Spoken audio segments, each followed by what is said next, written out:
What about you?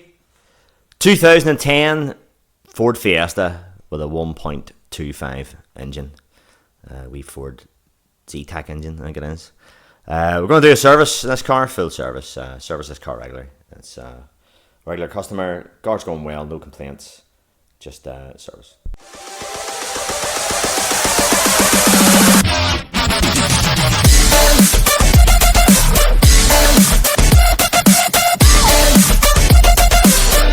Right, first thing I want to do is just check the engine oil here.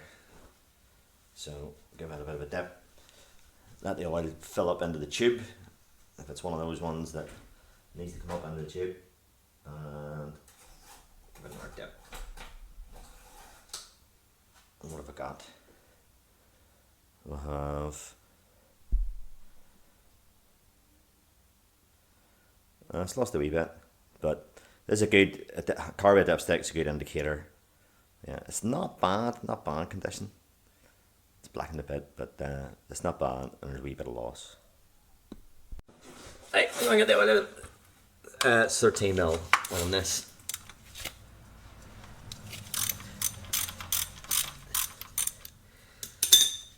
Right. So, bucket below us, bucket at the ready here. And we're going to try and control the flow a wee bit.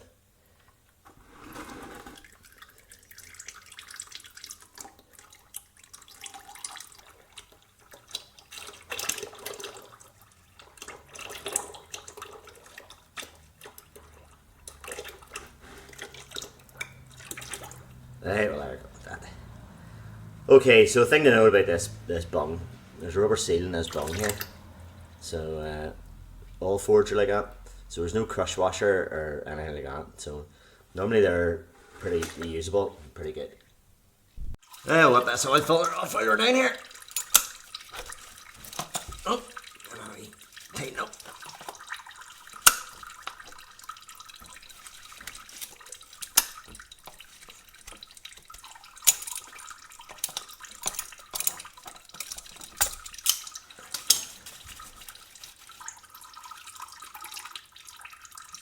And just let it drip for the moment. These cars here, the oil flies all over the sump, as you can see there, makes a bit of a mess. So it's all about controlling the oil flow at this stage, and we'll get the most of it out until it settles down, and then we'll just spin her off. Good mild filter in that. So that was me putting it on. I've serviced this car before.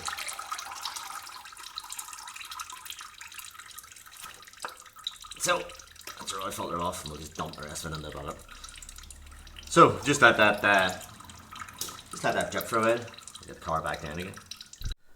Okay, with the car back in the deck, we'll just leave that dripping there. And there's a wee clip here. We're gonna change spark plugs in this car, so there's a wee clip that holds out the 4 leads, four secondary leads, and there's a wee bit of temperature in this engine. We're doing the oil there, you want to do it with a bit of temperature on it, but if the car is absolutely roasting hot, you do not want to take plug leads off. These ones here shouldn't be too bad, this particular style, but other ones, if the car is hot, the boot of the spark plug is the spark plug lead is soft, and that's when you start ripping bits and stuff like that. So we don't need to take them off here, and we don't need to mark them or anything because of all the different lengths. So we'll get these spark plugs whipped out. So before we do that, we want to, if there's any debris lying at the spark plug well, we want to give it a quick toot.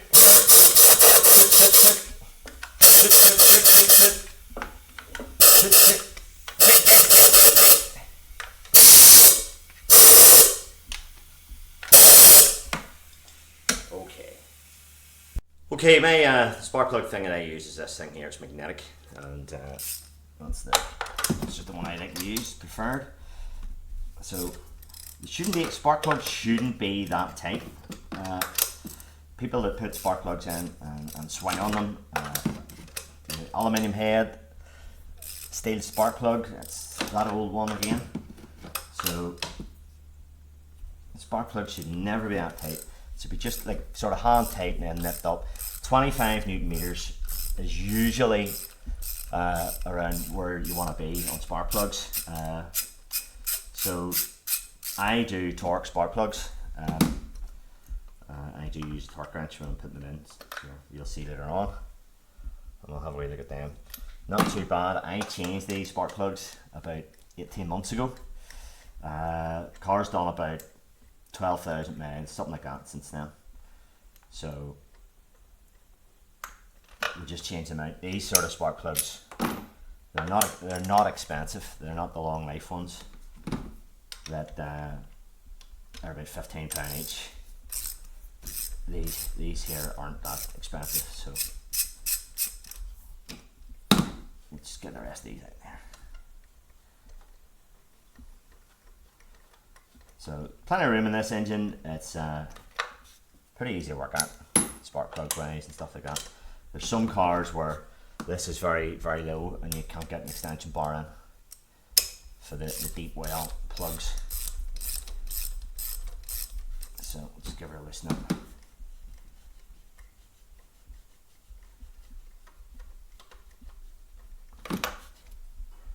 And there we go.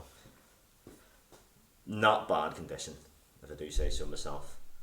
Let's get that in the shot. So the ceramic is a lot of people do only focus on the electrodes, but the ceramic's very important. If that's all discolored, that'll tell you that the engine's overheating or it's run too rich. If it's black, it's maybe running a bit too rich. If it's wet, it's run too rich. If it's oily, cars using oil. So you can tell quite a lot from the spark plug. This is good.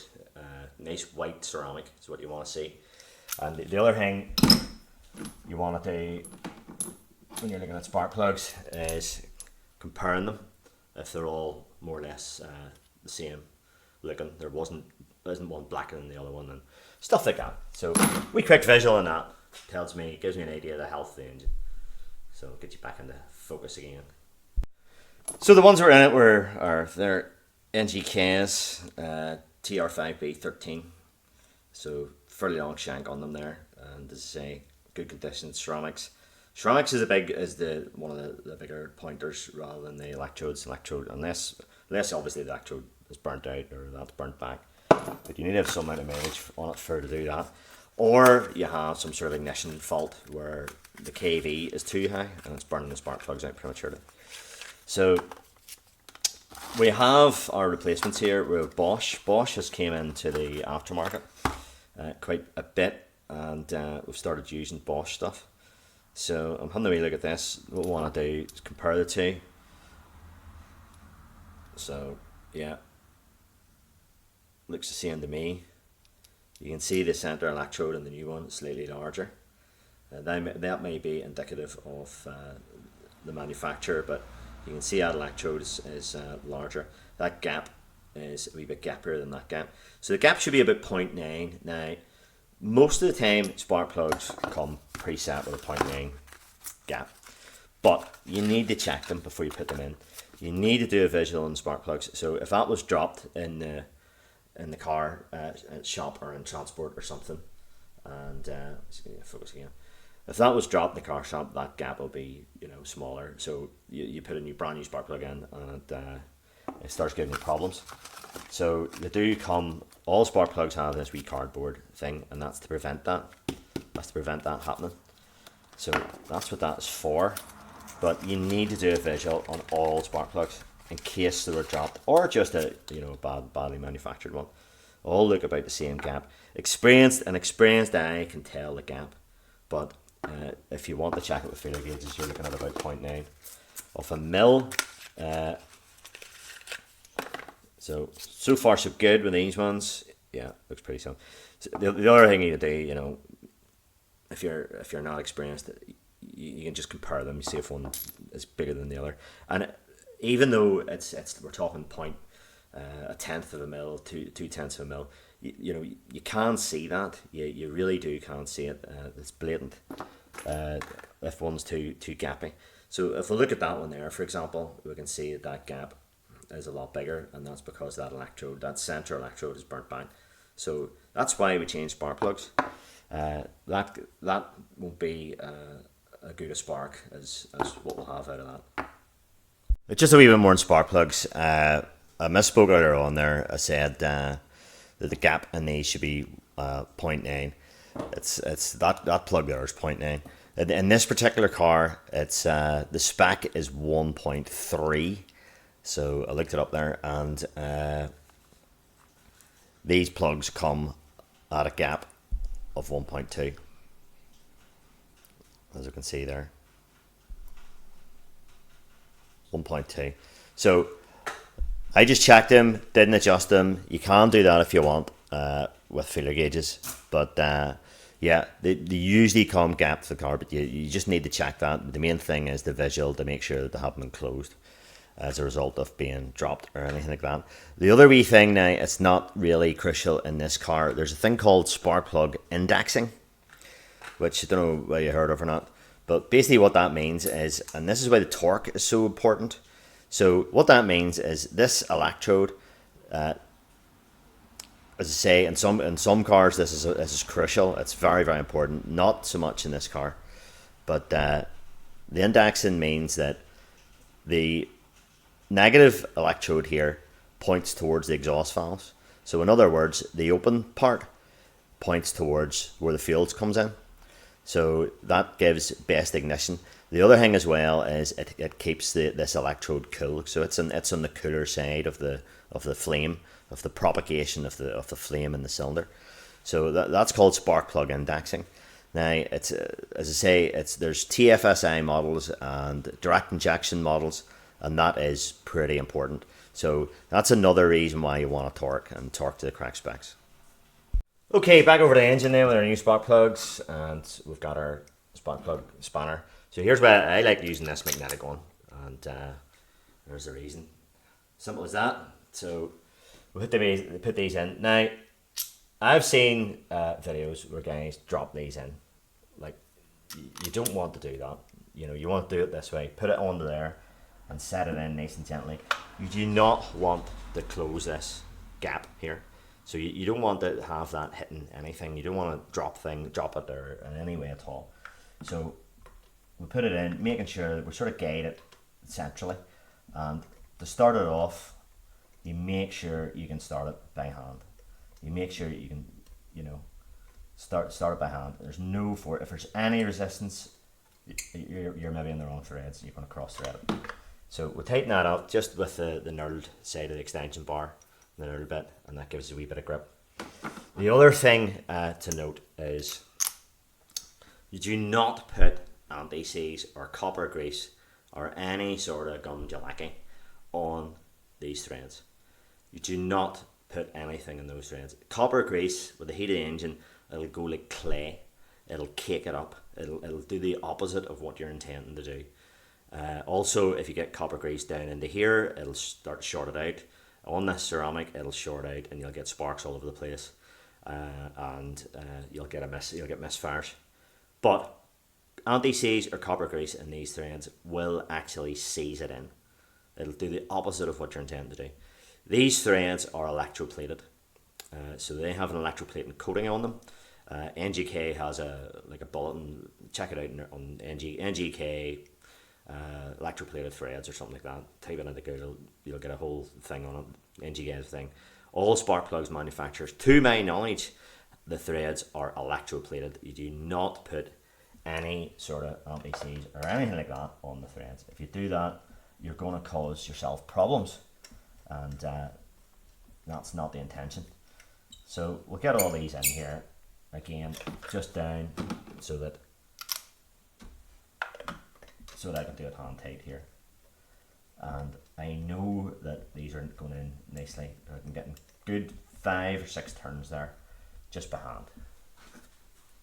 So I use a magnetic spark plug socket, and this is the reason. So whenever especially the deep well ones that we have in this engine, so you put spark plug in and it holds it, dead easy. So you put that down into the deep well, and the wee knurled bit on the extension bar, you just turn that with your hand, the first lot of threads, and you can tell if you're starting to cross thread. If you go in a wee bit cattywampus on it, you know it'll stick right away. So you get a feel of it, and you'll get that in most of those threads there. So that's the way you want to do it. You do not want to drop the spark plug into the well. Don't drop them in, because you just run the risk of closing that gap there. Okay, so the torque of these spark plugs, as I said earlier, it's not really that much. You don't want to swing in these. This spark plugs is something that I do torque. I do use a torque wrench for doing spark plugs. So it says on the Bosch box here, it doesn't normally say this in boxes, but it says, if you can get that, 20 newton meters or 15 foot-pounds. Auto data for this car and this engine says, there you go, you're back, says 15. So I'm going to do it at the 20. 15 to 20 then is what you're after. And it's just a wee bit awkward to do with it, so we'll put that in there like that. So it was just a wee nip there, and it achieved 20.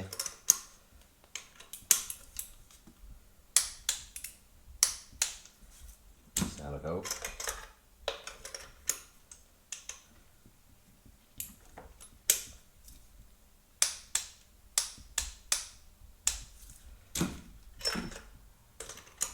So you may have noticed in this particular style of spark plug, there's no crush washer on it.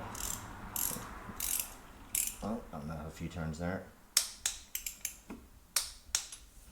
So there's no crush washer, there's just a sort of a beveled edge on the bottom of it, on the bottom of the plug. So there'll be a beveled edge, female on the head. So that's why there's not a big torque in these particular ones. And this engine is reasonably cold. It's not stone cold, but it's reasonably cold. You don't want to do that on a hot engine, because you'll actually over tighten them, even with the torque wrench. So if the engine was roasting hot, it'll actually, the aluminium will be that wee bit softer, so it'll bed in. So another thing I like to do, now, and not a lot of guys do this, and some people might say it's a bad thing, but silicone spray, only silicone spray, not any sort of ordinary multi-purpose grease. I like to put a wee toot in these type of boots here, now just at the end here, okay? So just at the end, not too much, and then just let the excess just drip out. So I'm going to do that. I don't want grease up into any sort of grease up into the contact. So it's just in the rubber bit there, a wee tiny wee toot, just a wee, and just let the excess drip out. And the reason why I do that is whenever the boot goes onto the plug, onto the ceramic of the plug, it'll go down nice and freely, and it'll make contact. It'll you know, push in and click in nice and easy. And whenever we go to do this, service it again, they'll come out pretty easy. So the length of the plugs, the plug leads here, you can't go wrong. As long as you didn't take them off here, you're grand. And so on this engine, pretty simple. So they're just popping in, lovely and easy there, and there we go. So there's a few wee clips where the wire sits. Right. Next thing to do then is get this flipping thing here onto there. These can be a bit of a curse, so I'm not going to film that, but I'm going to do it. Okay, so there's that wee clip on. It's not really necessary, but it just keeps the leads neat. I'm going to make this video a two-part. It wasn't going to originally, but it's proven it's going to be very, very long. So part one and part two of this will be uploaded at the exact same time. And in part two, then we're going to move on. We're going to put the oil in the car. We're going to change pollen filter. We're going to change the air filter, and we're going to do a few inspections out around the car, and just do a couple of wee minor repairs, and just to show what to look out for. So look out for part two, and I'll put the link down below.